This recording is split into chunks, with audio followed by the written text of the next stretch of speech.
ஓம் தத்புருஷாய வித்மகே ஸ்ரீதேவி பக்தாய தீமகி தன்னோ ஸ்ரீ வெங்கடராம சுவாமி பிரச்சோதயாத். இது நமது வாத்தியாருடைய எளிய காயத்ரி மந்திரம். அச்சுதா அனந்தா கோவிந்தா வெங்கட்ரமணா ஸ்ரீனிவாசா பரபிரம்மனே பாகிமாம் பாகி. இது ஒரு விஷயம். இதுவும் நமது வாத்தியாருடைய ஒரு போற்றி வணங்கும் ஒரு துதி. இப்படி எல்லாம் எனக்கு சௌக்கியமாக இருக்கணும், எல்லாம் நிறைந்து இருக்கணும். ஆனால் மனம் அமைதியாக இருக்கின்றதா என்று பார்க்க வேண்டும். மன அமைதி இல்லை, கவலையே பட வேண்டாம். மன அமைதியே இல்லை என்று அதையே நினைத்து கொண்டு இருக்கக்கூடாது. நம்மை விட அலைப்பாய்கின்ற கடலை, சமுத்திரத்தை பாருங்கள். அலை ஓஹோ என்று வீசிக்கொண்டே இருக்கும். கண்டிப்பாக உங்களது வேலைகள் பலவிதமாக இருந்தாலும் சாதாரணமாக போய் கடலில் இறங்கி விடாதீர்கள். அமாவாசையை தவிர கடலுக்கு அலைக்கு சற்று தொலைவிலே அமைதியாக உட்கார்ந்து கொண்டு கடல் அலைகளை நீங்கள் பார்த்து கொண்டே இருக்கும் பொழுது, நான் சொல்லுவது 24 நிமிடம் போரும். அதற்கு மேல் அவரவர்கள் பாதுகாப்பு சௌரியம், அருகில் உங்களுக்கு வேண்டியவர்களை வைத்து கொள்ளுதல். இப்படி நீங்கள் கடல் அலையினுடைய தூரத்திலிருந்து அந்த அலையானது மாறி மாறி மாறி உங்கள் அருகில் வருவதாக கற்பனை செய்து கொண்டு அலையை பாருங்கள். அந்த அலை ஓட்டம் நமது எண்ண ஓட்டத்தை குறிக்கின்ற ஒன்றாக இருக்கும். இதுக்கும் அதுக்கும் ஒரு ஒற்றுமை வந்துவிடும். இந்த அலை தரையில் வந்து சரிசமமாக மோதிவிட்டு சாந்தமாக செல்கின்றது. அப்படி பார்க்கும் பொழுதுதான் இந்த பிபி என்பது, இரத்த கொதிப்பு என்பது இப்பொழுது ஒரு விளம்பரமாக போய்விட்டது. நோயை பற்றி பெரும் விளம்பரம், கால் நோய், மூட்டு வலி பெரும் விளம்பரம், சர்க்கரை நோய் பெரும் விளம்பரம். பயப்படவே வேண்டாம். கண்டிப்பாக இவைகளை குருவின் அருளால வராமலும் தடுக்கலாம், வந்தாலும் எடுக்கலாம். தினமும் அதுக்குத்தான் அந்த காலத்திலே நீங்கள் பெரியவர்கள் சின்ன ஒரு அதட்டலாக சிறியவர்கள் தவறு செய்தால் அடிக்க மாட்டார்கள். 3 தடவை தோப்பு கரணம் போடு. ஆசிரியர்கள் அப்படிதான் சொன்னார்கள். ஆசிரியர்களுக்கு மேலே இப்ப குற்றம் சுமத்துகிறோம். கொடிய குரு சாபம் வந்துவிட்டது.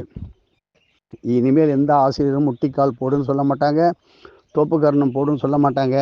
ஆனால் நம்முடைய வாழ்க்கையை முட்டி போடும் நிலைமையில் வந்து விட்டது என்று நினைக்க வேண்டும். சர்க்கரை நோய் எப்படி வருகின்றது, மூட்டு வலி எப்படி வருகின்றது? நமது உடலானது இயக்கத்தில் ஒன்று.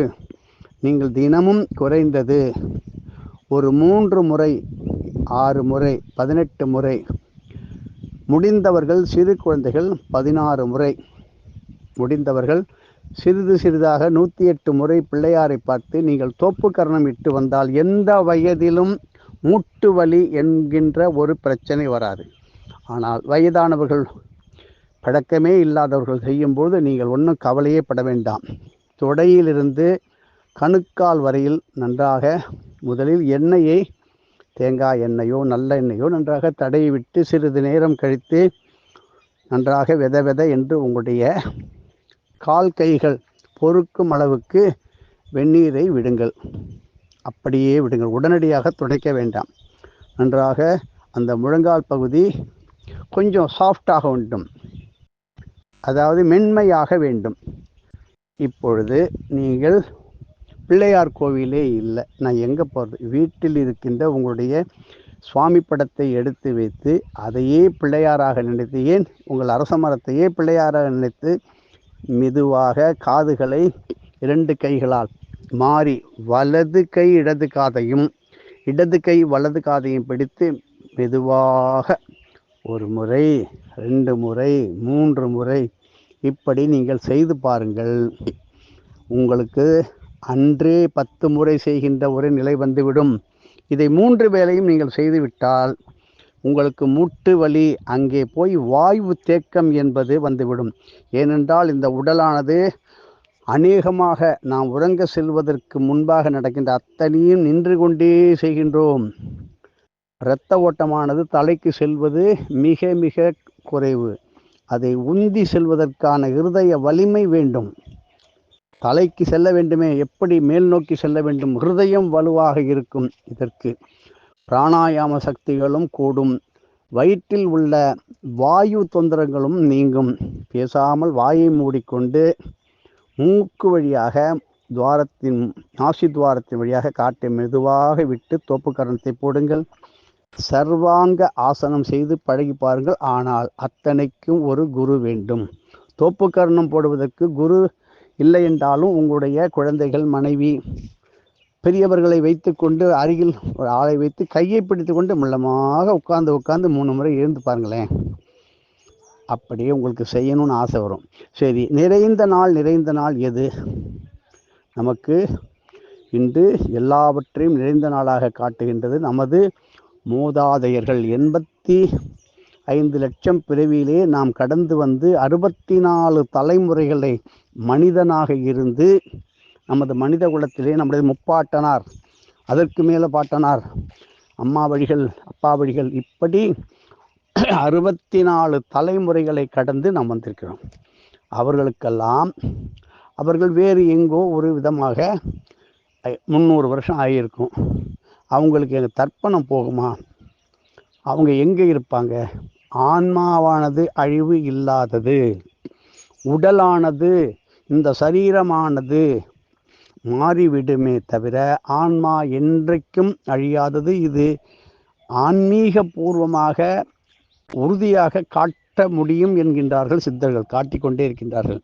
நீ போன ஜென்மத்தில் என்ன பிறந்த? ஜனனி ஜென்ம சௌக்கியானாம் வர்த்தனி குலசம்பதாம் பதவி பூர்வ புண்ணியானாம் லிக்கதே ஜென்ம பத்திரிகா. அடுத்த ஜென்மம் என்ன எல்லாம் சொல்ல முடியும். இப்போ சொன்னால் என்ன நடக்கும்? வீணான மனஸ்தாபமும் கஷ்டமும். போன ஜென்மத்தில் நடந்த கதையை எடுத்து வச்சிங்கன்னா, உதாரணமாக அவரே உங்களுடன் கூட பிறந்திருப்பார். உங்களுக்கும் அவருக்கும் பல ஒற்றுமைகளில் வேற்றுமை, மனவிரோதம், சண்டை சச்சரவு நிகழ்ந்திருக்கும். அதை இப்பொழுது நிரூபித்து காட்டினால் மீண்டும் இப்பொழுது நடக்கின்ற சண்டையை விட பல கோடி மடங்கு விபரீதமாக நடந்துவிடும். அதுக்கு தான் இறை பொருளாக, மறைப்பொருளாக பெரியவர்கள் வைத்து இருக்கின்றார்கள். நடந்ததையே நினைக்கக்கூடாது. நடக்கப் போவது என்ன? இப்படி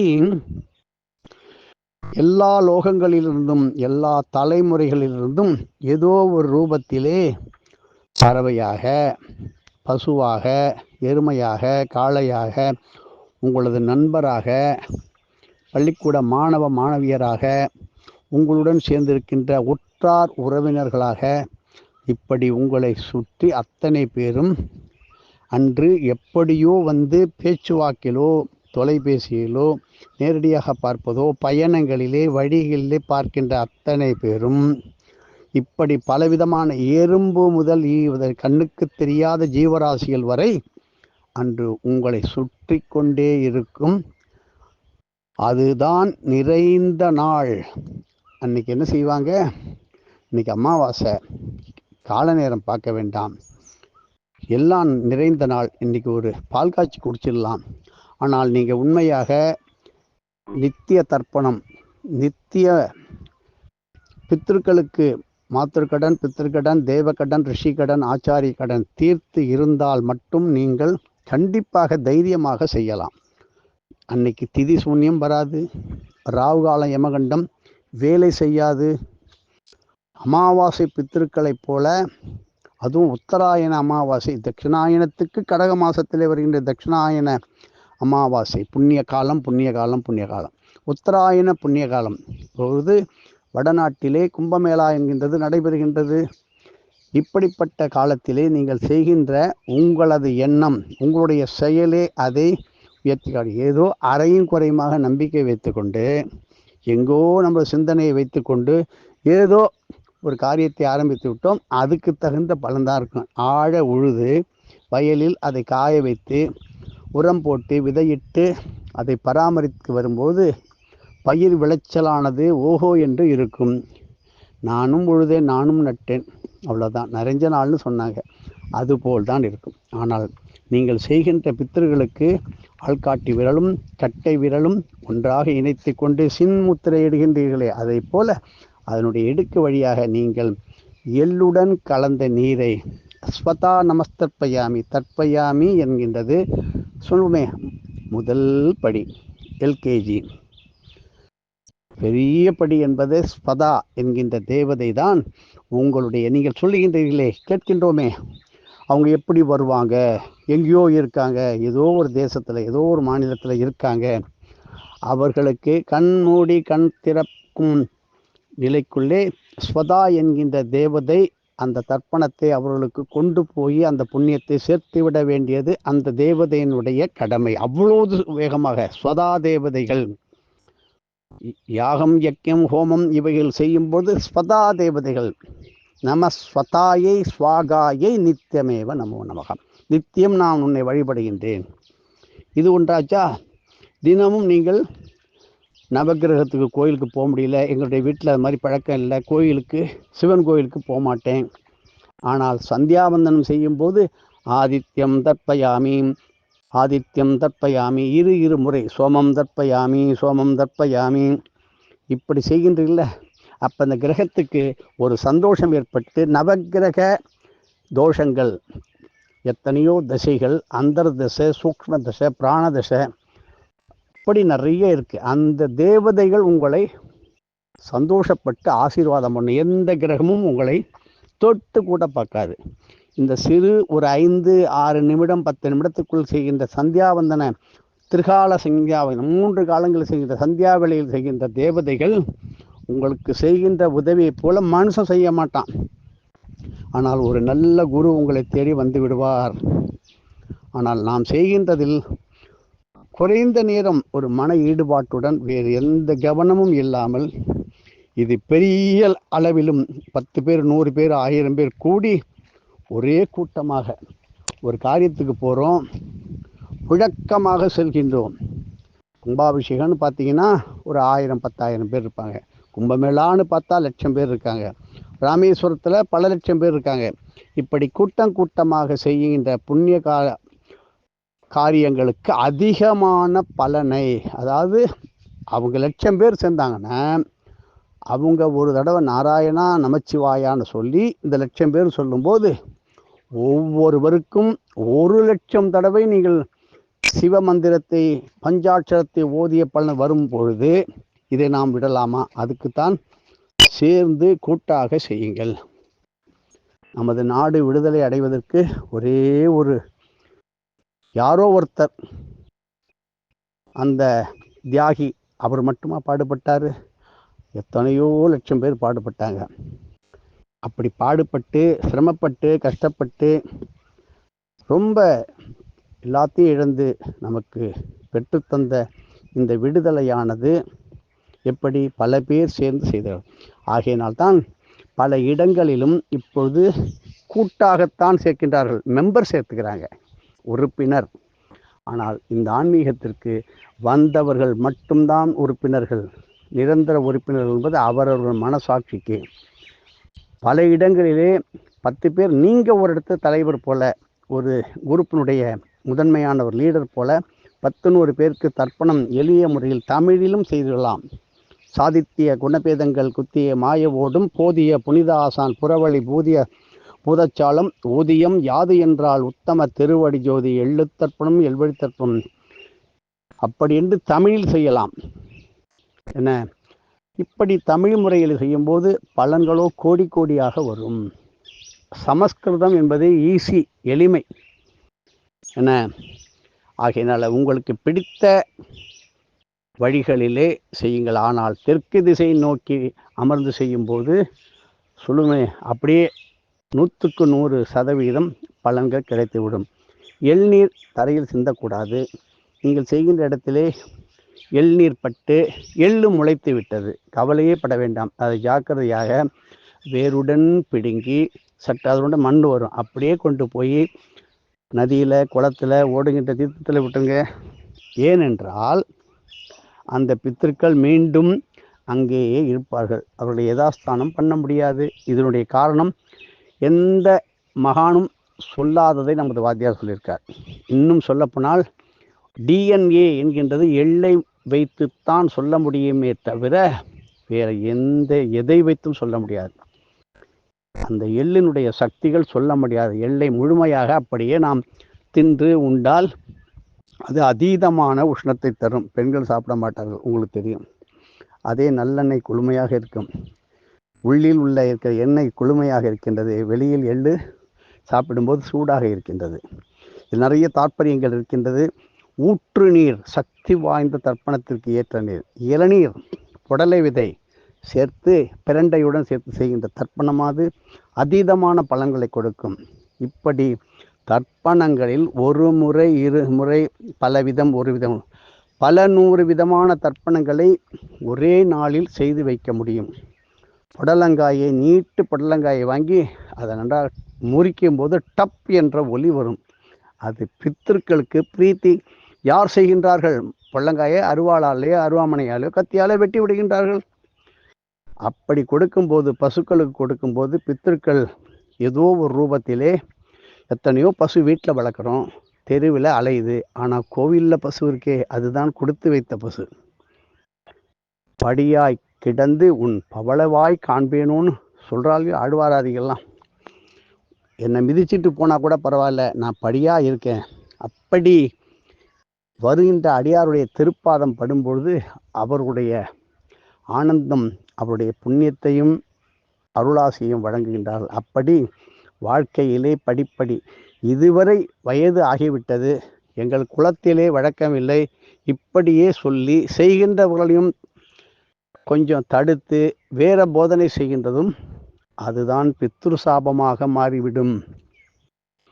இப்படி நாளைய மறுதினம் போதாயன அமாவாசை. போதாயன சுத்தமானது ரொம்ப ரொம்ப ரொம்ப ரொம்ப சொல்லுமே, அதிக விதமான பலன்களை கொடுக்க வேண்டியது. பவர் கிடையாது, பலன்களை அள்ளி கொடுக்கின்றது போதாயன சுத்தம். இப்படி நீங்கள் பார்வண ஹோம விதான முறையிலே செய்கின்றதும், தர்சஸ்ரார்த்தம் செய்கின்றதும், எத்தனையோ முக்கூடல், நேற்று சொன்ன பல இடங்களிலே உள்ள நதி, ஆலய தீர்த்த குளங்கள், கிராமங்களிலே உள்ள இறை சன்னதியிலே விடுவது, இப்படி விஷ்ணுபதி புண்ணிய காலம் நடந்த இடங்கள், நடக்க போகிற எத்தனையோ கோவில்கள், மகா சிவராத்திரி வருகின்றது, அந்த ஆலயங்களிலே, ஜீவ சமாதிகளிலே, திரு விரிசல்களிலே, பிருந்தாவனங்களிலே, உங்களுடைய குருவனுடைய பாரம்பரிய இடங்களிலே நீங்கள் செய்வதும், வீட்டை பசுஞ்சாணியினால் மெழுகிய பழைய காலத்து வீடுகள், ஓட்டு வீடுகள், மண்தரை வீடுகள், அப்படி இல்லை என்றால் தரையில் பசுஞ்சாணத்தை கொண்டு மெழுகி விட்டு அதில் கோலமிட்டு தர்ப்பணம் செய்வார். சில பேர் என்ன செய்கின்றார்கள், தர்ப்பணம் செய்யும் வரை நெத்தியிலே எதுவும் இட்டுக்கொள்வதில்லை. அவரவர்கள் குடும்ப வழக்கம், அதில் அவர்களுடைய விருப்பம்.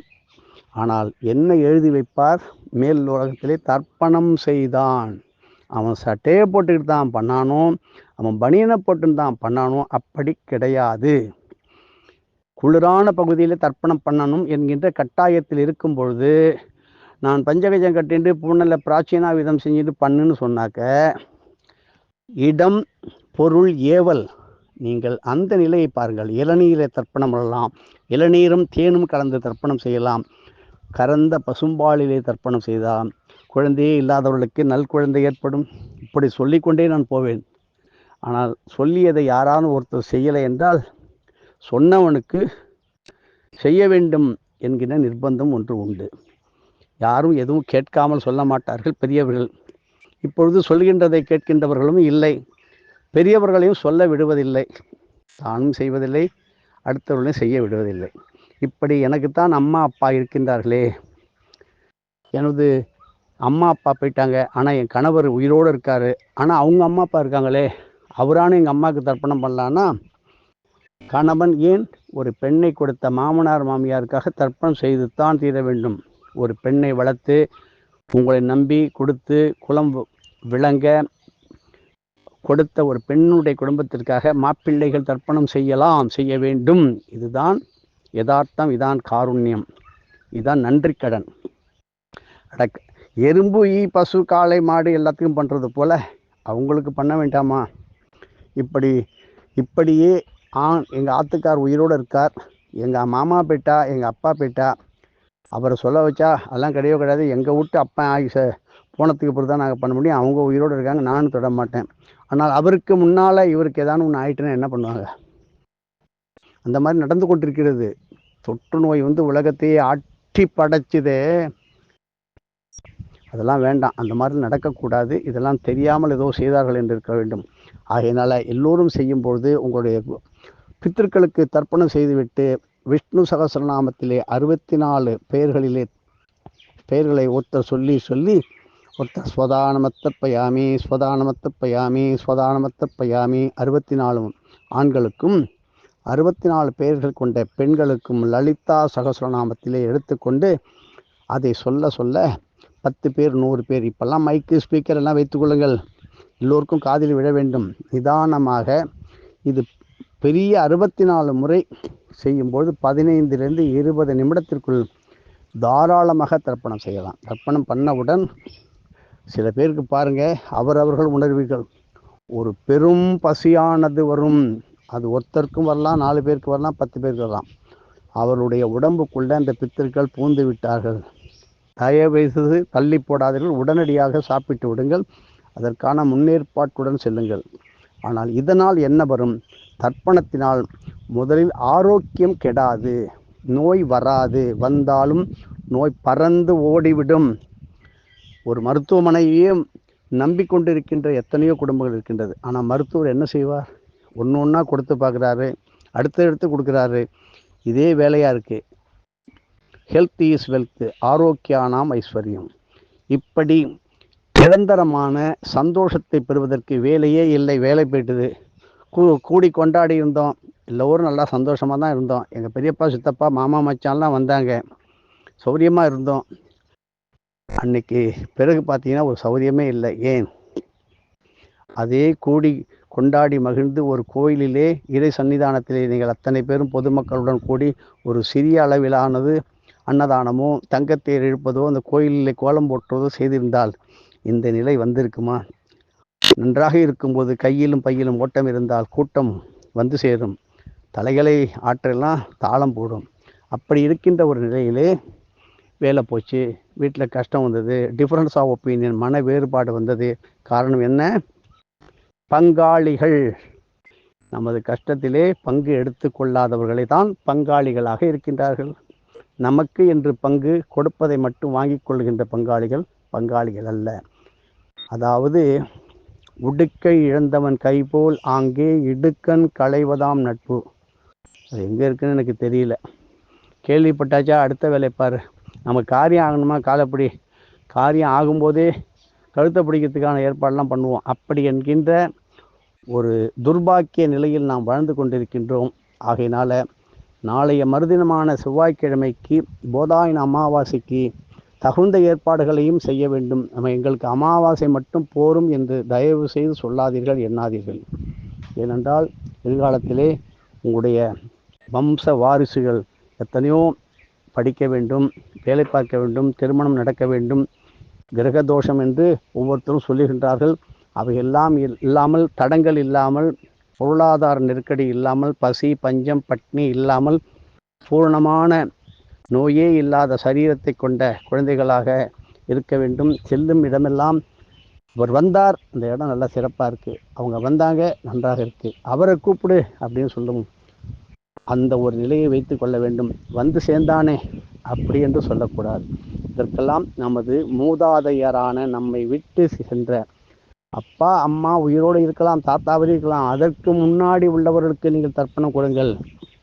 எத்தனையோ வீட்டுக்கு தெரியாமல் பண்ணுறீங்க, ஹோட்டலுக்கு போகிறீங்கோ, சிறுவானுக்கு போகிறீங்கோ, ஏதோ பண்ணுறீங்க. ஏன் இந்த தர்ப்பணம் ஒரு 5 நிமிஷம் பண்ணக்கூடாதா? எள்ளையும் தண்ணியை எடுத்து பண்ணக்கூடாதா? உங்களுடைய குரு வர்க்கத்துக்கும் குரு பத்தினி வர்க்கத்துக்கும் நன்றி கடனாக தர்ப்பணம் செய்ய வேண்டும். இப்படி ஆலயங்களிலே தீபம் ஏற்றி தர்ப்பணம் முடிந்த பிறகு அன்றென்று அதே இடத்தில் உள்ள நதிக்கரையில் குளக்கரையில் ஜலதீபம் ஏற்றுவதும், மாலையில் கண்டிப்பாக ஜலதீபம் ஏற்றுவதும் தர்ப்பணத்தின் முழுமையான பலனை கொடுப்பதற்கு அன்னதானங்கள் அதிகமாக உங்களுக்கு அதை மேம்படுத்தி ஒன்றுக்கு பல கோடியாக அந்த புண்ணிய சக்திகளை பெற்றுத்தரும் காரியம். உங்களுடைய முடிந்தவுடன் உங்களது குருவுக்கு அர்ப்பணம் செய்தால் அந்த குரு உங்களை பார்த்து கொள்வார்.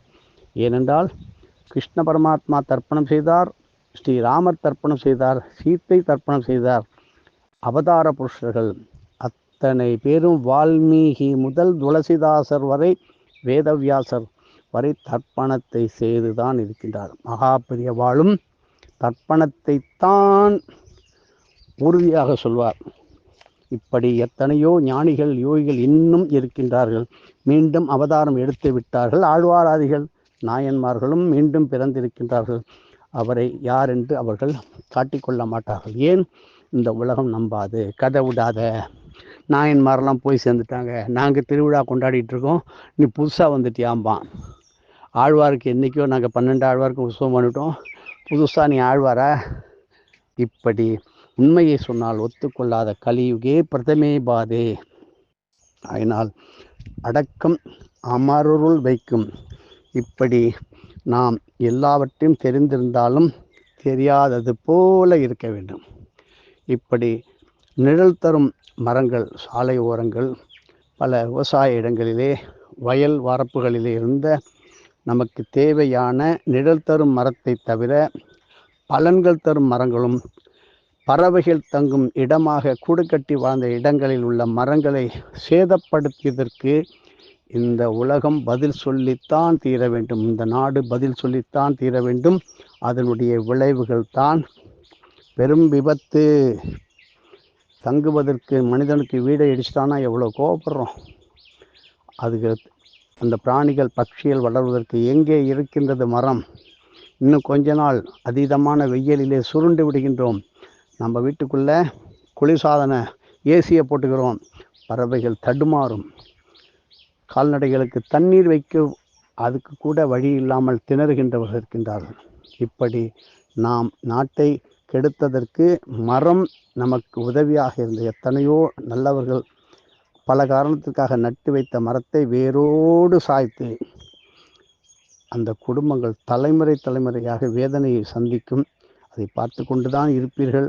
ஆனால் இனிமேலாவது அதை சரி பண்ணி, நீங்கள் ஒரு மரம் வெட்டியிருந்தால் அதற்காக 100 மரங்களை நட்டு வையுங்கள். தஞ்சாவூர் பிரகதீஸ்வரர் ஆலயத்திலே, பெருவுடைய ஆலயத்திலே உள்ள விருட்சபாலீஸ்வரரை வணங்கினால், முழுமையாக ஒரு குருவை வைத்து பிராய்ச்சித்தம் செய்து கொள்ளுங்கள். இல்லை என்றால் நமது கண் எதிர்க்கே நமது சந்ததிகள் மிக மிக வேதனை அடைவார்கள். கையினால் செய்கின்ற, எண்ணெயில் செய்கின்ற பட்சணங்கள், ஆவியில் வெந்த பொருள்கள், இட்லி, இடியாப்பம், இப்படி கொழுக்கட்டை இவைகளை நீராவியில் வெந்த பொருள்களை தானம் கொடுத்தால் ஆவிலோகமாக சென்றுவிடும். இப்படி படையுங்கள், எல்லோருக்கும் சொல்லிக் கொடுங்கள். இதுதான் தர்மம், இதுதான் சத்தியம். சத்தியம் வத தர்மம் சர ஸ்வாத்தியாயான்மா பிரமதா. இப்படி ஆச்சாரியாய பிரியந்தனமாகிருத்திய பிரஜாதந்தும் மாவ்யவசேத்தி. சத்யான்ன பிரமதிதவ்யம் தர்மான்ன பிரமதிதவ்யம் குஷலான்ன பிரமதிதவ்யம் புத்தியைன பிரமதிதவ்யம். இப்படி பெரியவர்கள் சொல்லியதை தைத்திரிய உபனிஷத்து ஒரு குருவி நமக்கு எடுத்து கொடுத்த அந்த தைத்திரிய மந்திர கோஷம் என்கின்ற விதத்தில் நீங்கள் படித்து பார்த்தால் நாம் ஒன்றும் சாதிக்கவில்லை. எத்தனையோ பேர் இறை நாமங்களை பற்றி, இறைவனுடைய லீலைகளை பற்றி, நடந்தவைகளை பற்றி பேச்சாளர்கள், உபன்யாசர்கள், நாம சங்கீர்த்தனம் அத்தனையும் நாம் கேட்டுக்கொண்டு பார்த்து கொண்டு தான் வருகிறோம். அதன்படி அடுத்த நிமிடமே செய்கின்றோமா என்பது அவரவர்கள் மனசாட்சியை சொல்லும். எழுதி வைத்துக் கொள்வார்கள், குறிப்பு எடுத்துக்கொள்வார்கள், கோட்டை விட்டு கொண்டிருக்கின்றார்கள். நாம ஜபம், நாம சங்கீர்த்தனம், இப்படித்தான் கலியுகத்திலே நாம் கர்ம வினைகள் சேராமல் இருப்பதற்கு என்ன செய்ய வேண்டும் என்பது பல கோடி இருக்கின்றது. அதில் ஒரு முதன்மையான மிக எளிமையானது தான் தில தர்ப்பணம், பார்வண ஹோம தர்ப்பணம், பிண்ட பித்ரு தர்ப்பணம். இவைகள் முக்கியமானது. குழியை தோண்டிக்கொண்டே போய் இத்தனை அடி, 100 அடி, 200 அடி வெடி வைத்து பூமிக்குள்ளே அதிர வைத்தால் அந்த குடும்பமானது என்னமோ நடக்கும். பாருங்க, அவரவர்கள் செய்தது அவர்களுக்கு. விதை விட்டவனுக்கு விளைவு, வினை இட்டவனுக்கு அதுக்கு விலை உண்டு. எதுவும் என்னுடையதல்ல, அனைத்தும் உன்னுடையதே. அருளாளா அருணாச்சலா.